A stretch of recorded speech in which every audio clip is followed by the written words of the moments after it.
Добрый день. Я снимая на фоне своей куклы, своего талисмана, я показывала, как вселять душу, давать имя кукле.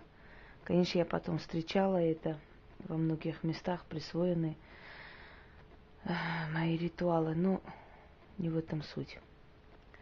Хочу сейчас вот перед ее красивым детским личиком, глядя на нее, поговорить с вами о детях и о магии. Значит, хочу вам сказать, что вообще есть негласные законы магии. Детей нужно ограждать, и чем дальше они будут от магии, тем здоровее они вырастут. В нашей семье принято, что судьбу смотреть нельзя было до 23 лет. Я думала, почему так? Оказалось, что до 23 лет организм человека растет, а уже в 24 год начинает убывать. То есть с 24 лет мы начинаем уже стареть, клетки уже начинают не расти, а наоборот умирать. Я не говорю, что мы стареем, прямо вот становимся уже старыми людьми, но до 23 лет наш организм еще детский, он еще растет. Кроме того, неокрепшая пока защита человека не выдерживает демонического натиска. Лезть постоянно в судьбу, вот эти святочные гадания и прочее, до добра не доводят. Многие так называемые практики постоянно дают какие-то рецепты святочных гаданий, и на этом спекулируют, на этом зарабатывают. Молодцы они, но на самом деле это очень опасно заглядывать в судьбу все время, потому что еще не окрепшая душа ребенка, она может вызвать не ту сущность. Эта сущность может сказать некоторые вещи, которые сбудутся, которые закрепятся за ее судьбой. И она, по сути, себе ломает судьбу вот этими гаданиями, этими постоянными внедрениями себя в потусторонний мир без необходимости. Ребенка нужно ограждать от магии. И сейчас объясню почему.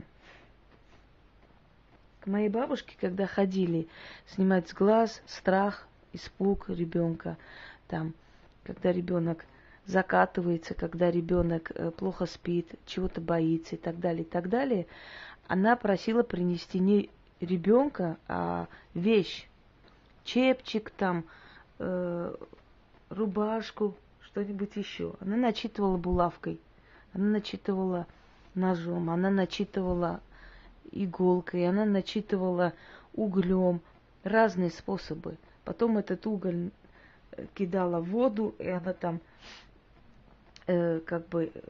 потухал уголь в воде, такой характерный вот издавал звук, и она сверху что-то начитывала, поплевывала на землю. В общем, лечила, но она не говорила привести детей. Когда я спросила, а не легче ли с ребенка читать, мне ответили, что ребенка нельзя приводить, потому что здесь всякие летают, она мне сказала, и могут ему навредить. Эти всякие летающие, я поняла потом, кто они. Конечно, не гуманоиды.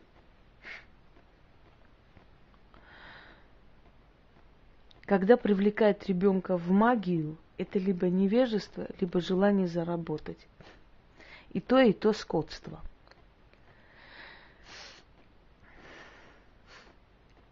У ребенка нет необходимости лезть в магию. Ребенку не нужно это обучать. Ребенку не нужно видеть какие-то таинства, если это вообще таинство называется, если это действительно таинство, а не притворство, что это таинство. Ребенка нельзя привлекать в какие-то коллективные там игры, какие-то коллективные ритуалы. Этого нельзя делать, поскольку вызывается определенная энергия черная, неокрепшая защита ребенка может пострадать. В него может быть сущность подселена. И ваш ребенок начнет болеть, ваш ребенок будет душевно неуравновешен. Не удивляйтесь потом, что он перестанет вас слушаться, будет скакать как чертик, вот именно как чертик, как бесенок. Потому что вы привлекли его туда. Когда люди ко мне звонят, или просятся, я говорю: уважаемые, я занимаюсь серьезными вещами. Если у вас определенная проблема, и вы действительно хотите решить, приходите. Если вы хотите прийти, чтобы я сидела и смотрела там, кто у вас будет муж, Петя или Вася, мне на эту ерунду тратить времени не нужно, потому что я это время лучше уделю человеку, которому реально действительно нужна эта помощь, и я поработаю с ним, и потрачу эту черную энергетику, чем на эту хрень, которую вы приходите. И вообще, я советую всем людям, которые у меня были: у вас исправляется судьба, все, ребята, до свидания, идите, живите спокойно, радуйтесь, все исправилось, все сделали, до свидания. Не нужно постоянно лезть ко мне, не нужно постоянно спрашивать, не нужно постоянно просить смотреть судьбу, еще что-то. Оградите себя от магии как можно дальше, идите, уходите. Не надо раздразнивать эти силы, все время лезть к ним, все время спрашивать, они от злости могут что-то не то сказать, и оно сбудется. А вы забираете ребенка на какие-то оргии, и вы его обрекаете на больное существование, на душевные болезни, а вы не боитесь, что будет подселение. В какой-то момент ваш ребенок вообще изменится, а в какой-то момент будет как овощ становиться, вообще не понимая, не слушая. Вы этого можете не заметить. Вы можете это заметить 20 лет, 25 лет, когда он начнет колоться, пить. Потому что этот подселенец будет его водить туда-сюда. Уважаемые люди, даже из рода ведьмаков, из рода ведьм, колдунов и сильных людей, которые продолжители рода, эти дети, наследники, да, этих династий, даже этих детей пытаются оградить, пытаются не отдать этой силе. Вы не представляете, сколько я билась и воевала, чтобы мой сын ничего не знал. Вы не представляете, сколько я пыталась у своих знакомых и подруг, которые действительно владеют этой силой. Я говорю, что их очень мало, таких людей по миру, разбросаны. Пыталась закрыть у детей видимость, вот это видение, вот это вот открытое ясновидение. Пыталась закрыть хотя бы на время, чтобы ребенок отдохнул, потому что дети боятся спать ночью, они видят через стены проходящие всякое-всякое. Мой сын боится спать ночью без света, потому что он еще не окрепший, он ребенок, он их видит. Он их ощущает, чувствует, и ему страшно. Хотя он привык, он с детства видел, что я этим занимаюсь. Он сколько себя помнит, сколько глаза открыл, он видел ко мне приходящих людей, он знает мои ритуалы, он видел мои атрибуты, у него до сих пор там хранится, там воевали с бабушкой, что-то она хотела переставить, и он сказал, что духи обидятся и так далее. То есть у него, он полный ход в это все вот посвящен, любит, но я его ограждала, я все время его ограждала, пыталась раньше времени не трогать, а вдруг обойдется, а вдруг не захотят его взять, а вдруг решат по-другому. Чувствую, что не решат, чувствую, что как бы я ни хотела, все равно я проиграла эту войну. И они забрали, они будут его обучать и вести по жизни. Ну, если уж я, знающий настолько эти силы, не хочу, чтобы мой ребенок там был, и никто не хочет, ни одна сознательная мать не хочет, чтобы ее ребенок был в магии, тем более, если этот ребенок в этой магии вообще не бум-бум, если это рекламный ход. Понимаете? Не нужно детей привлекать в это все. Не нужно, не убивайте в них душу, не делайте из них дебилов, не делайте из них будущих наркоманов, пьяниц. Ребята, это не оздоравливает, это подселяет в них духов, причем духов нижнего астрала, самых страшных, которые приходят при каждой манипуляции магии, они становятся рядом, просто они нас не трогают. То, что вы видите, что я иду на кладбище, скидываю что-то с себя или с человека, у нас другая энергетика, у ведьм другая энергия, это уже доказано давно. У нас совсем другая энергетика, понимаете? У нас схожая энергетика с мертвым миром, поэтому мы не боимся их, мы одинаковые. У нас одинаковая энергия, они нам ничего не могут сделать. Они не могут нам подпортить, они не могут забрать нашу силу. Почему? Потому что мы одинаковые с ними. Мы сталкиваемся. как два минуса, понимаете? А вы как плюс и минус, и они у вас тянут, сразу тянут. Зачем водить детей в какие-то оргии, в какие-то магические, не знаю, манипуляции? Вы хотите, чтобы в них были подселенцы? Вы отдаете демонам души еще не созревших своих чад. Зачем вы это делаете? О чем вы говорите? Вы еще сами никто в этом деле и пытаетесь, стремитесь туда влезть, и еще детей привлекаете. Дети-то тут почему должны отвечать за ваши тупости? Это все пройдет. Пройдет это баловство, придет время, вы поймете, что вас обдурили, что вы были как лохи. Но дети у вас будут болеть. Они больные станут, они станут душевно больные. К ним будут приходить эти демоны. Какие стражники, чем вы занимаетесь? Будут приходить эти демоны. Неужели вы верите, что в этом мире каждый второй ведьмак, и ведьма, и колдун, и не знаю кто? Неужели вы верите, что в таком количестве бывают ведьмы и колдуны? Что вы хотите все стать ведьмами и колдунами, не знаю кем еще? Меня просили давно осветить эту тему, вот освещаю. Оградите ребенка от колдовства как можно дальше. Не позволяйте ему вызывать каких-то гномиков, не позволяйте ему вызывать каких-то пиковых дам. Это баловство может закончиться очень большими трагедиями в его жизни, в вашей жизни. Вашу семью привлечется демоническая энергия, начнут деньги утекать непонятно куда, не удержите ничего. Все будут постоянно болеть. Стоит накопить, уж сразу какие-то непредвиденные расходы начнутся. Демоны будут тянуть с вас силы, деньги, все, что возможно. Потому что вы привлекли, и уж тем более они ищут жертву ребенка. Почему? Потому что через ребенка легче проникнуть в вашу семью, он не защищен вообще. Была такая французская, некая, как экстрасенс в XIX веке. Мадам Лепре, Элиз, по-моему, ее звали, Элиз Лепре. Вот она свою дочь Марию привлекла в это дело как бы продолжительница рода, ей было 12 лет. Они выпустили книгу Элиз Лепре, можете посмотреть, с дочерью. Якобы написала дочь о своих видениях, о своих каких-то чего-то. Ребенок этого возраста не созрел для книги взрослый. Мне 40 лет почти скоро. Я еще не решаюсь издать свои книги, потому что считаю, что пока не созрела. Я должна миру представить достойную работу. Достойную работу. И когда буду готова, не просто лишь бы что-нибудь, какую-нибудь хрень с рисунками, а достойную работу. И вот Элиз Лепре и дочь Мария выпускали книги. И это был рекламный ход. Конечно, не дочь писала, не Мария писала это все. Это было якобы о колдовской жизни, о всяких видениях и прочем. Использовать своего ребенка ради наживы в магии, это есть величайшая подлость. Люди, которые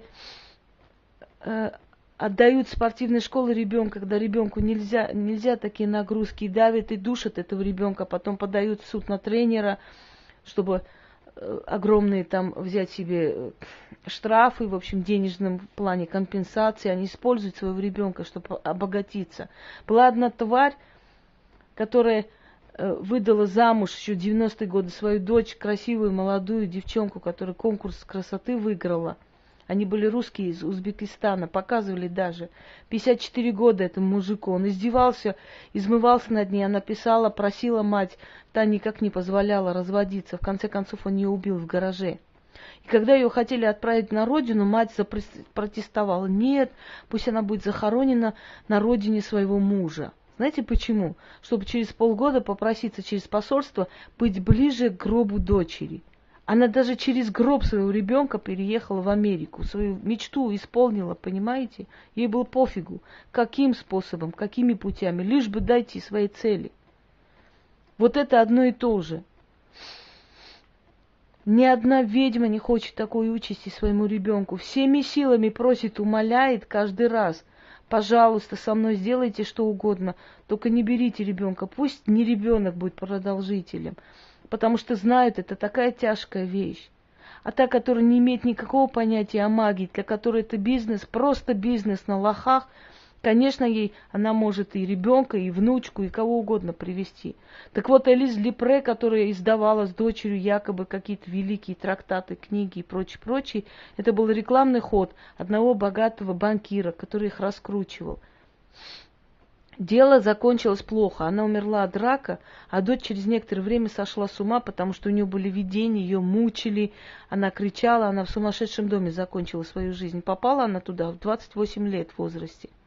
И кто про них знает? Вот я вам говорю, что была некая Элиза Лепре и Мария Лепре. Вы когда-нибудь слышали о них? Как пришли, так и ушли, потому что незваных гостей в этом мире не ждут, абсолютно не ждут. Пряников на всех не хватает. Самим мало. Что вы делаете?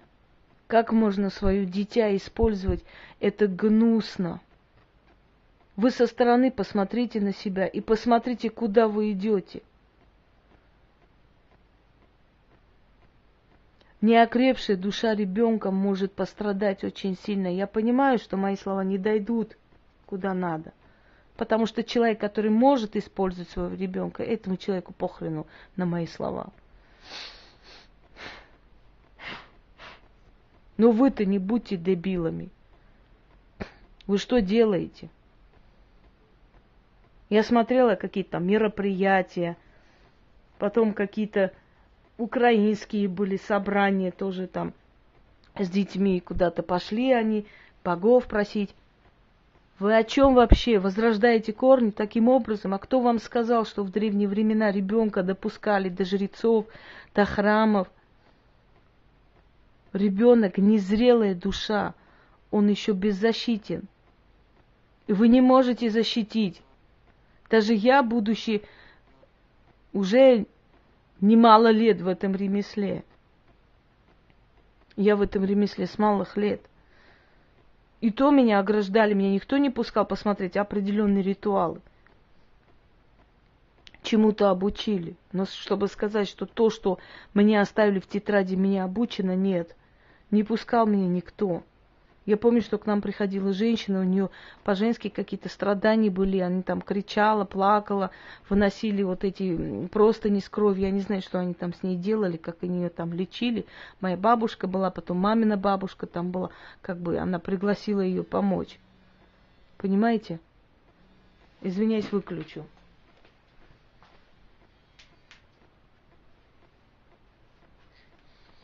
Вроде выключила все телефоны, а все равно один нашли.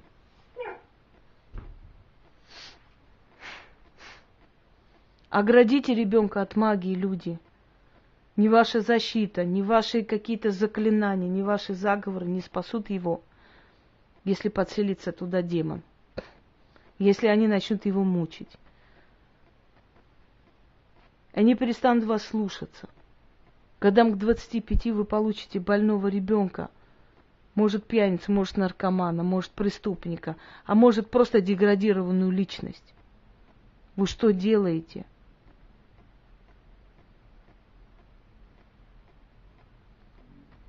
Даже в церковь детей нельзя постоянно водить туда, и смысла не вижу, потому что в церкви приходят всякие люди, больные люди, люди, которые подлечиваются, люди, которые приходят, скидывают черную энергию в церковь специально и уходят, люди, которые идут свою болезнь скидывают на какие-то вещи, украшения и уходят. Ребенок может их поднять. В толпу нельзя детей, потому что толпа, она всегда окружена черной энергетикой.